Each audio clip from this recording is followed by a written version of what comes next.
বাবা দেখো, আমি পুরো পাহাড়টাই তুলতে পারবো। শক্তি থাকলে ভালো, কিন্তু শক্তি কখন কাজে জানলে তবেই সে আসল শক্তি।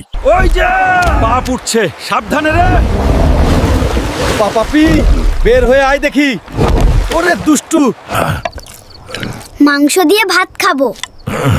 বাবু কাল মাংস আনবো।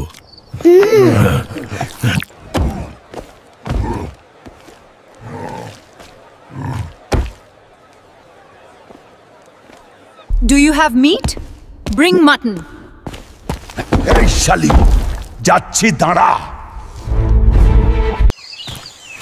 বন্ধুরা, আমি আজ বড় একটা ছাগল ধরেছি আর বলল এটা নিয়ে গিয়ে বাড়িতে বিরিয়ানি বানিয়ে খাবো। Thank you so much, Hulk. They look delicious. You're welcome. Step right up. Who is next in line?